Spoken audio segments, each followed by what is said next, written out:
வீரபாண்டி அவரை விட பெரிய ரவுடியை நான் கட்சியில் நாங்கள் சேர்க்கல. திராவிட கட்சிகள்னால ரவுடிகளுக்கு அதிகமாக இருக்கிற கட்சியாக தான் இருக்குன்னு சொல்லி அண்ணாமலை சொல்லியிருக்காரு. அதை பற்றி உங்களுடைய கருத்து? அதை ஒரு ரவுடி சொல்லக்கூடாதுல்ல. அதாவது திராவிட முன்னேற்ற கழகத்தில் வீரபாண்டி ஆர்வம் மாதிரி ஆட்கள்லாம் ரவுடியாக இருந்தாங்கிறத ஒரு ரவுடி சொல்லக்கூடாது. ஏன்னா ரவுடிகளை ஒரு கட்சியில் எந்தெந்த விதமாக கேட்டகரியில் ரவுடிகளை சேர்க்கலாங்கிறதுக்காகவே ஒரு ஐபிஎஸ் படிச்சுட்டு வந்த ஒரு அதிகாரி இந்தியாவில் இருக்காருன்னா அது இவராக தான் இருப்பார். தமிழ்நாடு முழுக்க சுற்றுப்பயணம் இருக்கிறது திமுகவுக்கு ஆதரவு எப்படி இருக்கு? அதாவது இது சராசரியான ஒரு பாராளுமன்ற தேர்தல் இல்லை. இது முழுக்க முழுக்க இந்த தேசத்தை பாதுகாக்க வேண்டிய ஒரு இக்கட்டான ஒரு தேர்தல், அப்படித்தான் நான் பார்க்குறேன்.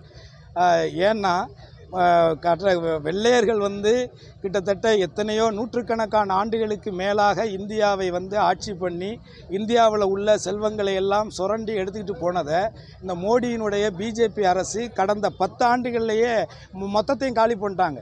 ஏன்னா ஒட்டுமொத்த இந்தியாவில் இருக்கக்கூடிய செல்வங்களை எல்லாம், பணத்தை எல்லாம், அதாவது மக்கள்கிட்ட பெறக்கூடிய ஜிஎஸ்டி, வரிப்பணங்கள், வருமான வரி, இப்படி எல்லாத்தையும் சேர்த்து மொத்தமாக கார்ப்பரேட் கம்பெனிகளுக்கும் தனியார்களுக்கும் கொடுத்து தார வார்த்து, அதே மாதிரி பல 60-70 ஆண்டுகளாக ஒவ்வொரு நிர்வாகமும் மக்களுக்காக உருவாக்கி வச்சிருந்த பொதுத்துறை நிறுவனங்களை எல்லாத்தையுமே இன்னைக்கு மோடியினுடைய கடந்த 10 ஆண்டுகால ஆட்சியில் மொத்தமாக தனியாருக்கு தார வார்த்துட்டாங்க. துறைமுகம் உட்பட ஐடிடி மாதிரியான மிகப்பெரிய நிறுவனங்களை உருவாக்கின பொது நிறுவனங்களை எல்லாத்தையும் இன்னைக்கு தனியாருக்கு தார வார்த்துட்டாங்க.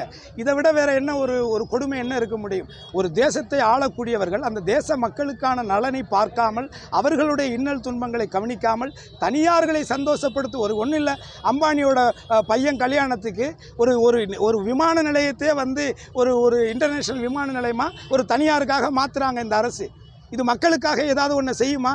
இதுவரைக்கும் ஏதாவது செஞ்சுருக்காங்களான்னு பாருங்கள். ஆகவே வெள்ளையர்களை எதிர்த்து எப்படி ஒரு போராட்டத்தை காந்தியடிகள், சுபாஷ் சந்திர போஸ் போன்றவர்கள் எல்லாம் எப்படி முத்துராமலிங்கத்தவரை போன்றவர்கள் எல்லாம், அன்றைக்கு வஉசியை போன்றவர்கள் எல்லாம் இந்த மண்ணுக்காக எப்படி போராடி இந்த விடுதலையை பெற்றார்களோ, அதே ஒரு சுதந்திர போராட்டம் இந்த பாராளுமன்ற தேர்தல். அந்த போராட்டத்தை வென்றெடுப்பதற்காகத்தான் இன்றைக்கு இந்தியா கூட்டணியினுடைய ஆதரவாக தமிழகத்தினுடைய மாண்புமிகு முதல்வர் அண்ணன் மு க ஸ்டாலின் அவர்கள் மிக உறுதியாக இருக்கிறார். நிச்சயமாக தமிழகத்திலே ஒரு இடம் கூட வேறு யாரும் வரவும் முடியாது, வரவும் கூடாது என்பதிலே நாங்கள் தீர்க்க. தென்காசி மாவட்டத்தில் இந்த கனிம வள கொள்ளை அதிகமாக இருந்துகிட்டு டெய்லி 700 லாரி போகுது. இதனாலதான் பெரிய பாதிப்பு ஏற்பட்டு இருக்கு. இதை குறித்து எந்த சட்டமன்ற உறுப்பினரும் ஆளுங்கட்சியான திமுக எந்த விதமான எதிர்ப்பும் தெரிவிக்கல அப்படிங்கிற ஒரு குற்றச்சாட்டு பரவலாக மக்கள் மத்தியில் இருக்கு.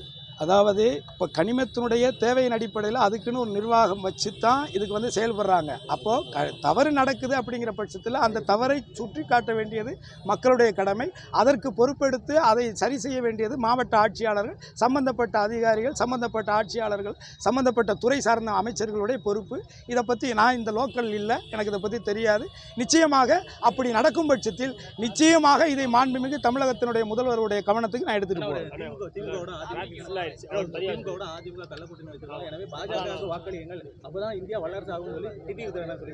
யாரு கள்ள கூட்டு வச்சிருக்காங்க? ஏங்க அதை அவர் சொல்லலாமாங்க? ஏங்க அவர் தானங்க இதே கடந்த தேர்தலில் கிட்டத்தட்ட 39 தொகுதியிலையும் பாராளுமன்றத்துக்கும் 18 சட்டமன்றத்துக்கு நின்னாரு. என்னங்க அவரை தூக்கி ரெட்டலைக்கு லஞ்சம் கொடுத்தாருன்னு தூக்கி அவரை தீகார் ஜெயிலில் வச்சது இதே பிஜேபி தானங்க? இதே ஆர்கே நகரில் அவர் ஃபஸ்ட்டு தொப்பியில் நின்னார், தேர்தலை ரத்து பண்ணாங்க, மறுபடியும் தூக்கி ஜெயிலில் வச்சாங்க, மறுபடியும் அவர் குக்கர் சின்னத்தில் நின்று கடைசி சின்னத்தில் ஜெயிச்சார். அன்னைக்கு ஒட்டுமொத்தமாக நோட்டாவை விட கீழே போகிற ஒரு கட்சின்னு கேவலப்படுத்தினவர் இன்றைக்கி அதே மோடி நல்லவர், அவர் வல்லவர், இவர் புல்லவர்னு சொல்லிட்டு இருக்காரு. இதிலே நீங்கள் தெரிஞ்சுக்க வேணாமா? இது சுயநலத்துக்கான அரசியல், ஒரு சூழ்நிலைக்கான அரசியல்னு புரிஞ்சுக்க வேணாமா?